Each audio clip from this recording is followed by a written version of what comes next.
Hello and welcome, my dear friend. Justice doesn't knock. It enters when the clock strikes truth. There is a moment, rare, exact, and unmistakable, when the balance finally tips. Not with thunder, not with public spectacle, but with timing so precise it leaves no room for denial. San hours ago wasn't random, it wasn't emotional, it wasn't dramatic for entertainment, it was calculated. Divine justice is never late, never early, and never sloppy. When it lands with intent. Here's a fact people don't like to admit. Most justice doesn't happen in courtrooms, comment sections, or public apologies. It happens internally. Long before consequences show up in real life, something fractures inside the person who thought they were safe. Neuroscience even confirms this. The human brain reacts to perceived loss of control before it processes external consequences. That sudden anxiety, the mental fog, the spiraling thought, that's not stress, that's awareness arriving uninvited. And let's be honest for a second, people who live off manipulation are allergic to timing they can't control. They can rehearse lies, rehearse innocence, rehearse tears, but they cannot rehearse the exact second God decides enough. That's why when justice hits, it feels unfair to them. Not because it is, but because it's no longer negotiable. What makes this moment unsettling is that nothing looks different on the outside. The sun still rose, phones still buzzed. Coffee still got cold on someone's table, yet something shifted so deeply that the person involved felt it before anyone else could name it. That's how divine justice moves. It doesn't need an audience, it just needs accuracy. And yes, it's almost funny in a quiet way because while she was probably planning her next move, life suddenly handed her a plot twist she didn't audition for. No script, no rehearsal, no damage control meeting, just reality showing up like, "Hi, we need to talk." This isn't revenge energy. This isn't karma for clicks. This is correction. This is alignment. This is what happens when patience runs its course and truth clocks in for its shift right on time.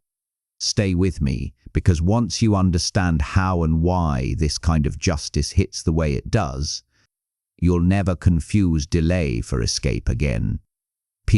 Number 1, justice didn't arrive with noise, it arrived with precision. People expect justice to be loud.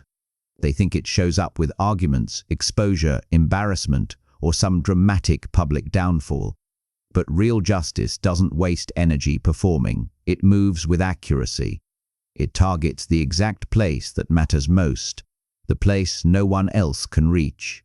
That's why when it hits, it feels sudden, personal, and undeniable. Precision means nothing extra was touched. No innocent people got caught in the crossfire. No random chaos, just a clean strike at the core of the issue. That's how you know this wasn't coincidence or bad luck. This wasn't life being unfair. This was correction landing exactly where it needed to land. When justice is precise, there's no confusion about who it's for. Noise gives people room to distract themselves. Precision removes escape routes. There's no crowd to hide in, no argument to win, no story to twist. What hit her didn't come with explanations or warnings. It came with clarity. And clarity is uncomfortable when someone has been living off denial. Precision also explains the timing. It didn't happen too early because the lesson wouldn't have stuck. It didn't happen too late because damage has an expiration date. It happened when the truth could no longer be avoided. That's not random, that's intelligence at work. This kind of justice doesn't shout because it doesn't need validation. It doesn't argue because it already knows the facts. It doesn't announce itself because it's not trying to convince anyone, it simply adjusts the balance. And once the balance shifts, everything else follows naturally. That's why the impact feels heavy, even though nothing obvious changed on the outside. Precision works inward first. It rearranges thoughts, shakes confidence, disrupts sleep, and removes the sense of control people rely on to feel safe. When control disappears, panic replaces arrogance, and the most unsettling part is that precision leaves no one else to blame. There's no villain to point at, no unfair system to accuse. What remains is the realization that this wasn't an accident. It was exact. It was measured, and it was earned. That's the difference between noise and justice. Noise tries to be noticed. Precision doesn't care who's watching. It just lands. And once it does, there's no undoing it. Number 2, what hit her wasn't punishment. It was exposure. Most people misunderstand what happens when justice lands. They think it's about taking something away, causing pain, or teaching a lesson through loss. That's only part of it. The real impact, the part that leaves someone unsettled and shaken, comes from exposure. It's when the walls they built around themselves, the lies, the manipulation, the hidden agendas are peeled back and seen for what they really are. And it's not the external consequences that sting the most. It's the internal recognition that they've been living a story no longer supported by truth. Exposure cuts deeper than punishment because it forces self-awareness. She thought her actions were invisible, her schemes untouchable, and her control absolute. What landed 10 hours ago tore that illusion apart. Suddenly, every calculated move, every hidden word, every private betrayal became visible. Not to the world necessarily, but in a way she couldn't deny. The human mind can rationalize losses, spin stories, or blame luck. Exposure gives no room for rationalization. It forces confrontation with reality, and reality is relentless. This is why the shock is so intense. She isn't just reacting to what happened externally. She's reacting to what she has always known deep down, but refused to acknowledge. The fear, the anxiety, the racing thoughts are all symptoms of her internal walls crumbling. What she thought was strength was actually fragility, and what she thought was security was just a temporary blindfold. Exposure doesn't ask permission. It doesn't wait for confession.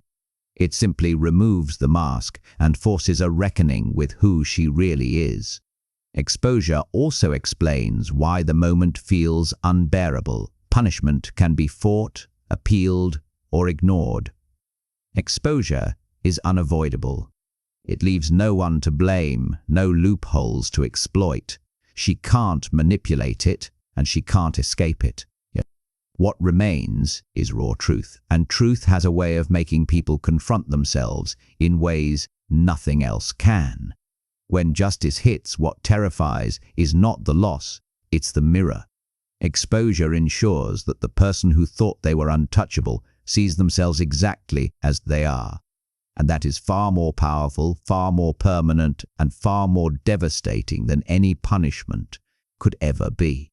Number 3, God didn't confront her publicly because her crime's private. Not every wrong deserves a public spectacle.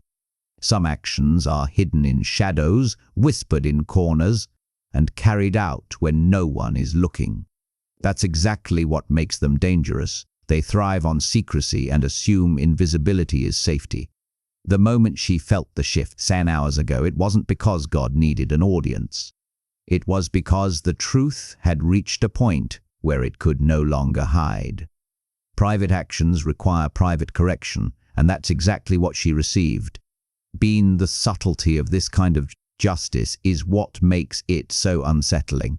She expected witnesses, drama, or gossip to signal her downfall, but nothing came.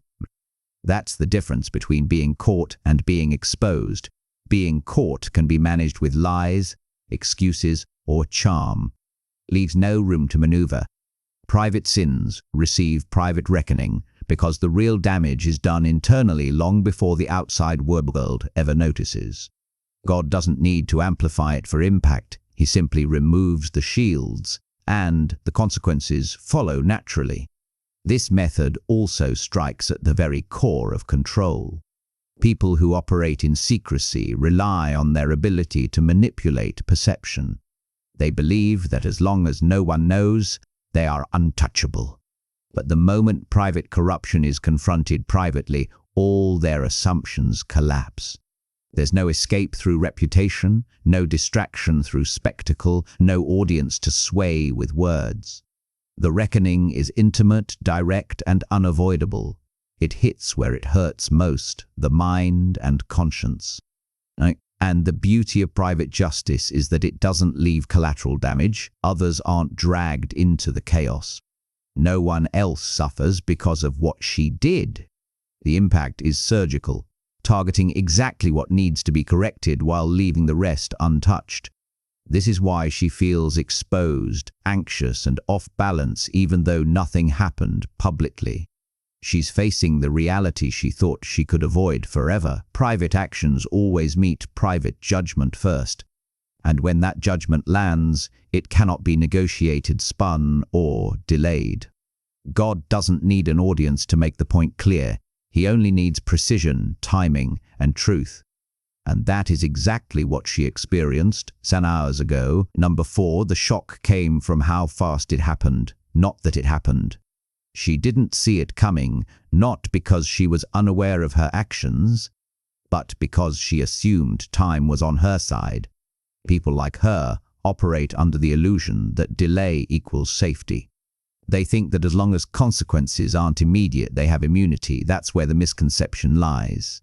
Justice doesn't follow.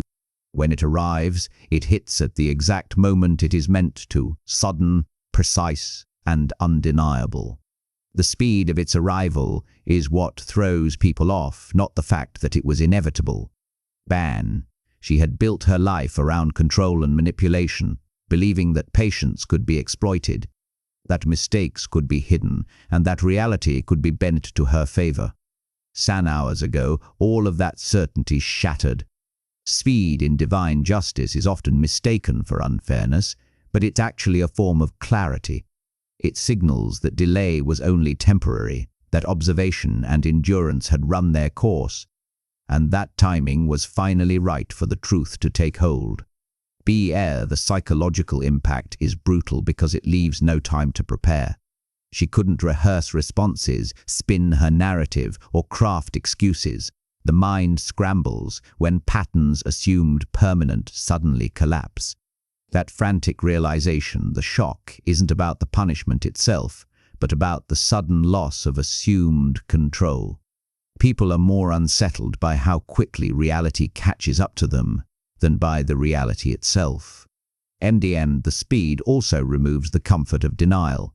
She can't convince herself that circumstances will change, that she has more time, or that someone will intervene. The abruptness forces an internal reckoning, an unavoidable confrontation with what she has done and who she has become. And the most striking part is that the impact doesn't fade with time. The swiftness of what hit her engraves itself into memory, leaving a permanent impression. It's a reminder that control was never hers to hold, that assumptions about timing were dangerous, and that truth operates on its own clock. When justice comes fast, it's not chaotic, it's precise, intentional, and unforgettable. That's why the shock doesn't come from the act itself, but from the speed at which reality finally caught up to her. Number 5. What broke wasn't her situation, it was her sense of control. She didn't lose possessions, status, or influence in the way most people expect. What shattered was far deeper, the illusion that she had control over everything around her. That sense of dominance, the belief that she could bend people, outcomes, and situations to her will, evaporated in an instant. And that's far more destabilizing than any external loss. People can recover material things, rebuild reputations, or manipulate circumstances again. But once control slips through your fingers, panic sets in, and it's impossible to regain the same illusion of power. Her entire life had been a carefully orchestrated performance. She measured words, observed reactions, and manipulated situations to her favor. That intricate balance. She thought she could handle anything, that her environment would bend to her logic, and that consequences were optional. No, 10 hours ago, that architecture of control crumbled. What she's facing now is the raw, disorienting reality of power lost. Not physical, but psychological. It's why fear and anxiety hit her so sharply. It's why her mind races and her stomach knots. It's the chaos of realizing that influence isn't inherent. It's borrowed from perception, and perception is gone. This kind of breaking doesn't require punishment, exposure, or public humiliation. It's surgical. It targets the part of the human experience that feels most safe, the belief that we can manage outcomes. Once that disappears, all the little schemes, rationalizations, and manipulations that once worked collapse too. The person left standing is facing themselves unshielded, unarmed, and unprepared. No, and this is precisely why divine justice is so effective. It doesn't always need to touch what's external. When the illusion of control is gone, the consequences take care of themselves. Actions she once thought unstoppable are now powerless. Words she once thought persuasive are now irrelevant. People she thought loyal are now in. The collapse of control is the real reset button, and it hurts far more than anything she could have imagined. It's not the situation that's terrifying. It's the sudden, unrelenting clarity that she is no longer in charge. Number 6, God didn't defend you loudly because he didn't need witnesses. Divine protection doesn't require a crowd. It doesn't need applause, social media validation, or anyone standing beside you to nod in approval. 10 hours ago, when justice struck her, you were shielded in a way that was invisible to the outside world. That's the hallmark of true alignment. When correction happens, the innocent are never exposed to unnecessary collateral damage, and protection is so precise that it doesn't need to announce itself. Then she expected to see resistance, confrontation, or public interference because that's how humans think power works. People equate defense with noise. They believe that if someone is protected, it should be obvious. But God operates differently. He doesn't need to prove anything to anyone. When he acts, the results speak louder than appearances ever could. You didn't feel a fight. You didn't see chaos. And no one else had to step in because the intervention was surgical, quiet, and absolute. That's why the moment felt almost surreal to her. There was no debate, no bargaining, no dramatic display. Just the undeniable shift of circumstances that she couldn't manipulate or escape. This kind of invisible defense is disarming. It leaves the aggressor bewildered. They are so used to relying on human logic, human resistance, and human oversight that when none of it manifests, their confidence, they thought their actions had weight, that consequences could be managed, that the world would witness their schemes unfold on their timeline. But they miscalculated. Divine intervention bypasses the ego entirely and deals directly with truth. The quietness of God's protection also ensures that you remain untouched by the emotional or social fallout. You don't have to expend energy defending yourself or explaining what happened. The alignment is already complete, the outcome already secured, and the integrity of your path preserved. What she felt instead, the shock, the panic, the sudden unraveling, was a byproduct of this invisible justice. It wasn't about you fighting back. It was about her losing the ability to manipulate, control, or intimidate. That's the power of divine protection. It doesn't need witnesses because truth alone is enough to deliver the outcome. Number 7, her spirit recognized the judgment before her mind did. Before her thoughts could catch up, her body already knew something had shifted. That sudden tightness in her chest, the unease that wouldn't go away, the racing heartbeat, these weren't coincidences. Her spirit sensed it fast. The truth has a way of reaching the deepest part of a person before their rational mind can make sense of it. 10 hours ago, what she felt wasn't confusion or panic. It was awareness, raw and immediate, penetrating every part of her that had once been insulated by arrogance and denial. The human mind likes to rationalize. It spins stories, searches for excuses, and tries to argue reality into something manageable. But the spirit doesn't negotiate. It reacts instantly to alignment or disruption. Tong's that moment of judgment bypassed her logic and went straight to the core of her being. She could try to analyze it afterward, explain it, or blame coincidence. But that inner recognition couldn't be erased. It hit first, undeniable and inescapable. This is what makes divine justice so unsettling to those who think they are untouchable. It doesn't wait for them to understand, plan, or manipulate. It arrives internally before the external world even shifts. That internal alarm, the spiritual recognition, is relentless because it doesn't sleep. It doesn't lie, and it doesn't depend on anyone else noticing. She couldn't silence it, ignore it, or spin it into her favor. The power of this moment is terrifying because it forces a confrontation with truth at the deepest level. Her mind was scrambling to catch up, but by then her spirit had already registered the full weight of the judgment. That's why panic sets in before anything happens externally. It's why fear feels so sudden, so sharp, and so unavoidable. She felt the correction in the part of herself that cannot lie, manipulate, or hide. The part that knows exactly what is right, wrong, and deserved. When justice arrives this way, the external world becomes almost secondary. The real reckoning happens inside first, and that internal collapse is far more powerful and permanent than any visible consequence. 10 hours ago, her spirit didn't just sense the truth.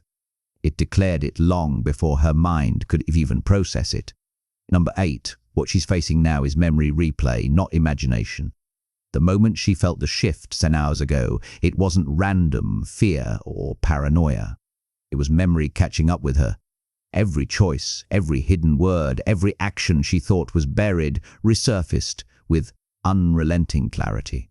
Divine justice has a way of replaying truth inside the mind before it manifests externally. And that's exactly what she experienced. Her spiraling thoughts, her sudden unease, the tight knot in her chest, these were the echoes of her past decisions hitting her all at once, forcing acknowledgement she had lost. This is why what she's feeling is so disorienting. People often confuse panic with imagination, assuming that what they fear is fabricated or blown out of proportion.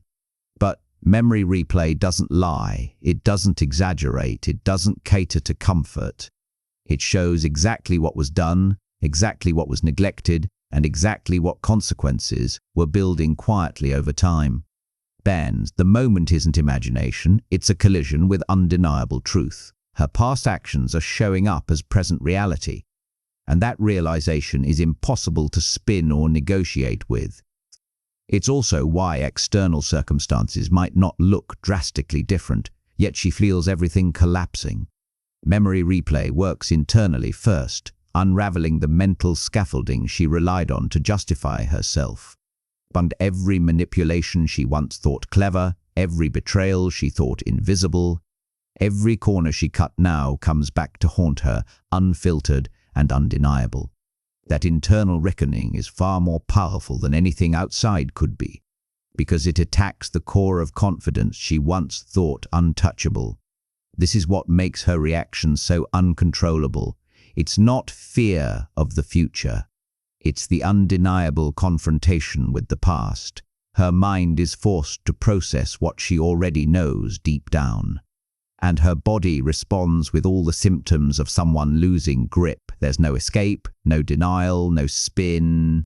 What she's facing is the echo of her own actions amplified by timing and precision. 10 hours ago, memory replay struck first, and that is what makes the reckoning so devastating, intimate, and unavoidable. PNDLN number 9. The reason you feel calm is because justice wasn't your job. 10 hours ago, when everything shifted for her, you weren't dragged into chaos, panic, or the spiral of consequence. That's because divine justice never requires the innocent to fight battles meant for the guilty. Your calm wasn't luck, coincidence, or passive oversight. It was proof that your alignment, integrity, and patience placed you outside the storm. You didn't have to intervene, manipulate, or prove anything. The correction happened exactly where it needed to, leaving you untouched and unaffected. The calm you feel is deceptive to observers who think that justice is loud, dramatic, and communal. They believe someone must visibly fight back to be vindicated. But the truth is, when you are in harmony with truth and divine timing, the universe handles the heavy lifting for you. You remain steady, while those who caused harm crumble under the weight of what they themselves created. That stillness is a mark of your protection and the efficiency of precise justice. It doesn't waste energy where it isn't needed. This also explains why she is spiraling while you remain composed. Her panic is a direct reflection of her own unraveling. She is forced to face the consequences internally because there is no one else to carry the weight for her. Meanwhile, you observe the outcome from a place of clarity and security. The contrast isn't coincidence, it's alignment. Your calm is the proof that when God or divine order intervenes, those who are meant to be shielded are always shielded, and those who are meant to be corrected are left to confront themselves. Your stillness also amplifies the impact of justice on her. There's no distraction, no argument, no sympathy. All she sees is her unraveling and the quiet evidence that her actions no longer hold power over anyone. That silence, paired with her internal reckoning, magnifies her shock and despair. You don't have to participate in her downfall because it isn't your burden. It's hers alone. 10 hours ago, justice found its target, and you stayed untouched, calm, and observant. That's why true alignment always carries a quiet strength, while the guilty bear the full force of their own reckoning. Temien, number third. God didn't warn her because warning time expired. Warnings have a shelf life. They come when there's still room for choice, when correction can be prevented or avoided. But once someone turns repeated opportunities into patterns of defiance, the window closes. 10 hours ago, she felt the weight of judgment because the time for caution had passed. God didn't need to signal, plead, or give her another chance. The lesson wasn't about negotiation. It was about finality. What hit her wasn't sudden luck or coincidence. It was the natural outcome of extended denial meeting inevitable consequence. She had pushed boundaries, ignored signals, and assumed that delay meant permission. Every misstep she rationalized, every injustice she committed, and every moment she thought she was untouchable added up quietly over time. That accumulation didn't disappear.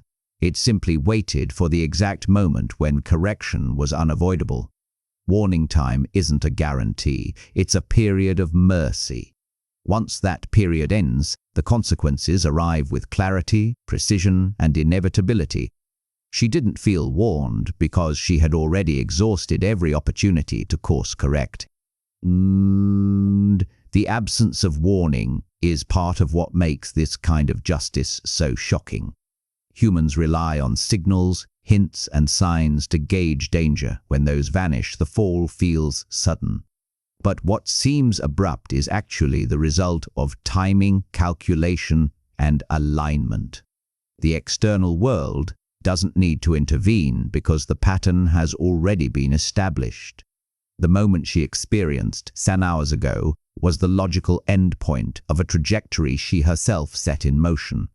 This form of justice also carries a deeper psychological weight. Without a warning, she cannot claim ignorance or delay response.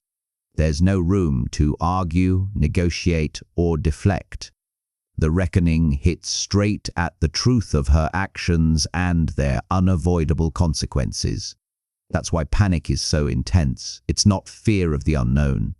It's the realization that the opportunity to avoid this moment is gone forever. God doesn't warn those who no longer listen. Some hours ago, she discovered what happens when the period of grace ends. Timing wasn't random, and the impact wasn't accidental. It was precise, unavoidable, and absolute. PN number, Sarah E. Her shock comes from realizing you were never weak. The moment she felt the shift, 10 hours ago, the fear wasn't just about consequences. It was the realization that she had miscalculated everything about you. For so long, she assumed that what she saw as vulnerability or restraint was weakness. She believed she could manipulate, intimidate, or control you without resistance. But the truth is, what she mistook for weakness was actually strength disguised as patience. Yet, that revelation is what sent her into panic, because it shattered the foundation of every assumption she had relied on to feel dominant. She is now forced to confront the fact that your calm, your silence, and your endurance weren't signs of submission. They were signs of alignment and wisdom. While she rushed to play her games, you were protected, centered, and untouchable. Plouns that clarity, arriving suddenly and unmistakably, is far more terrifying than any external punishment. It exposes the full depth of her misjudgment and the limits of her power. The real impact of this recognition is internal. It doesn't require public validation or dramatic confrontation. She feels the weight of her miscalculation in her own mind. A relentless replay of every time she assumed she had leverage over you.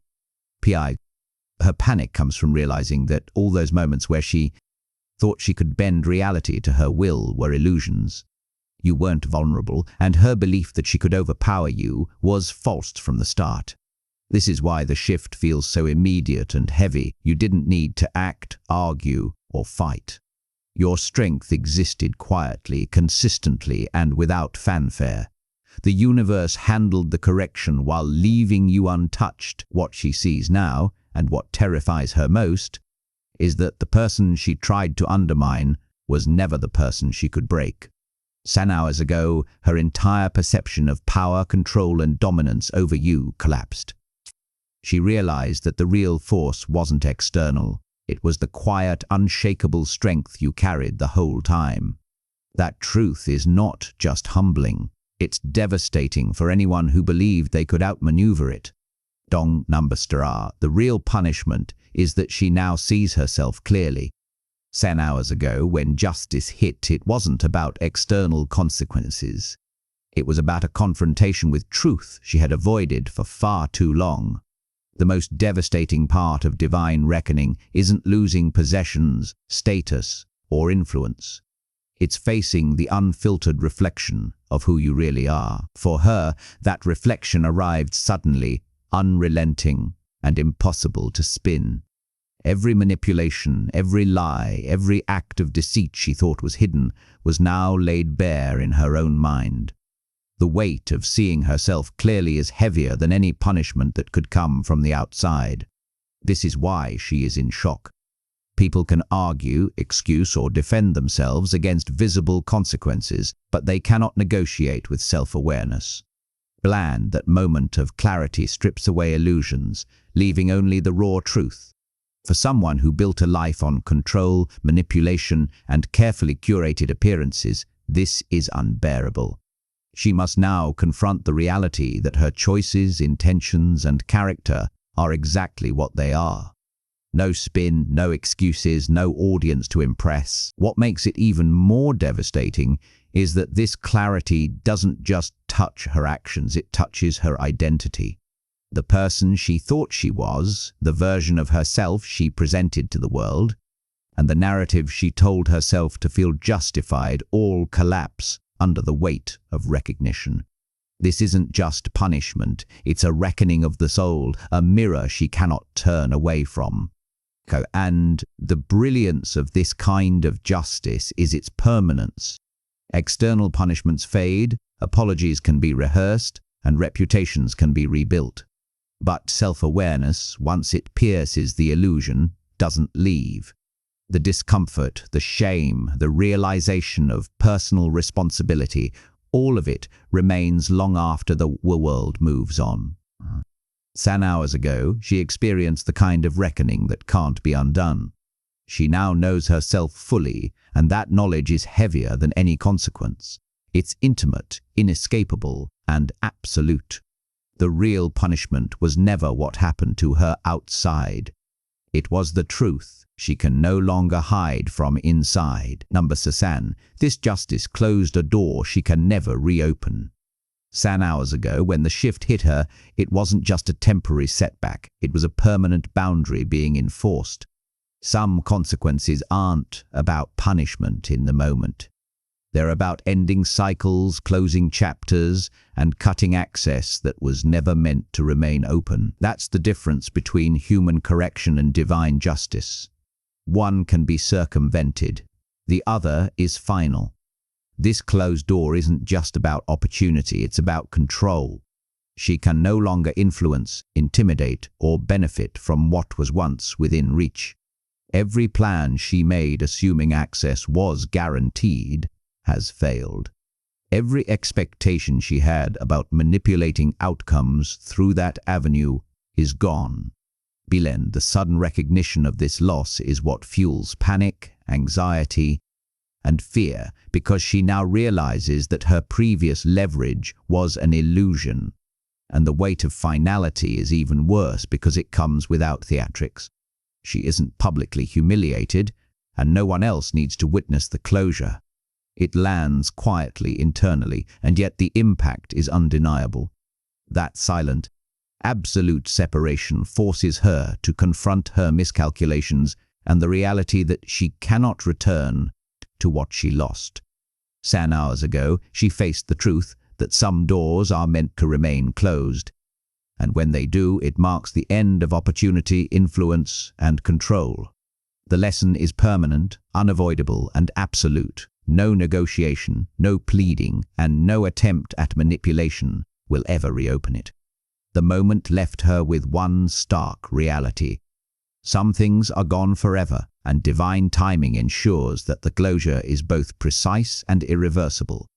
Temblian number, sus. God handled it this way so you wouldn't carry residue. Some hours ago, when everything shifted for her, you didn't feel chaos, panic, or disruption because divine justice doesn't operate by dragging the innocent into aftermaths they weren't meant to carry. What happened was precise, surgical, and perfectly timed, leaving you untouched while the person who caused harm received the full weight of reckoning. Banda, the moment wasn't designed to be dramatic or public. It was designed to resolve the situation cleanly so you wouldn't inherit the emotional, mental, or spiritual residue of someone else's downfall. Residue is heavier than any physical consequence. It's the stress, confusion, and emotional entanglement that often comes when people try to intervene, explain, or clean up the mess caused by others. You didn't have to expend energy managing the aftermath because it wasn't yours to bear. That's the brilliance of divine alignment. While she struggled with panic, exposure, and the collapse of control, you remained clear, grounded, and unaffected. The universe handled the correction in a way that kept your path intact, your energy intact, and your focus undisturbed. This type of justice is precise because it protects the innocent while delivering the full lesson to the guilty. You didn't have to confront her, prove yourself, or justify your actions. Everything landed exactly where it needed to. That's why your calm feels so natural. It's a result of being aligned with truth while she experiences the shock of miscalculation and consequence. The absence of residue, also ensures that you can move forward without being dragged into cycles of blame, anger, or emotional exhaustion. You witness justice unfold without carrying the weight of the correction itself. The person who caused harm absorbs the shock, the panic, and the exposure, all of it concentrated where it belongs. San hours ago, God ensured that balance was restored while leaving you untouched. That's the mark of true protection. Correction occurs, lessons are delivered, but the innocent remain unburdened. You didn't just survive the moment. You were preserved, aligned, and clear while she faced exactly what she created. The outcome was absolute, precise, and free of red bend conclusion. 3 hours ago, everything shifted, not because of chaos, drama, or coincidence, but because truth finally met timing, precision, and justice. What unfolded wasn't rare. It was exposure, a reckoning that uncovered the reality she had spent years avoiding within herself. Every manipulation, every lie, every illusion of control she believed she possessed fell apart in a single moment. Too late, she understood that you were never weak, that divine justice needs no audience, and that the doors she assumed would always be open were sealed for good. Her panic, shock, and unraveling were simply the natural consequences of a path she had already set in motion. And while she bore the full weight of her choices, you remained untouched, calm, steady, and aligned. This is the force of precision, timing, and divine alignment. True justice doesn't announce itself with noise, doesn't rely on witnesses, and doesn't wait for approval. It strikes exactly where it must, straightening what is distorted, uncovering what is hidden, and protecting the innocent. Its deepest impact isn't always visible on the surface. It is felt internally by those who have lived in deception, arrogance, or control. The lesson lands where it hurts most, leaving nothing to twist, explain away, or deny. And the true brilliance of it all is this: you, the chosen, carry no residue.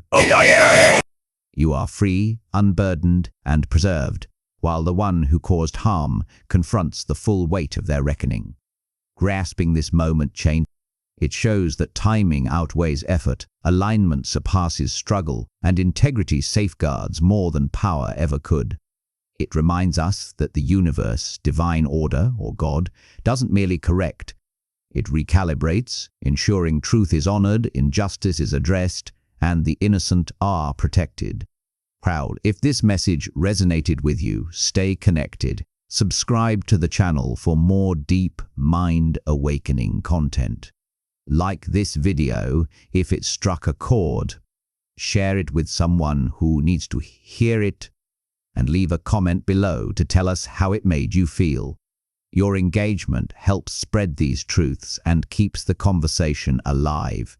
This isn't just a story, it's a reminder that truth always finds its way, and the right people are always protected. God bless you.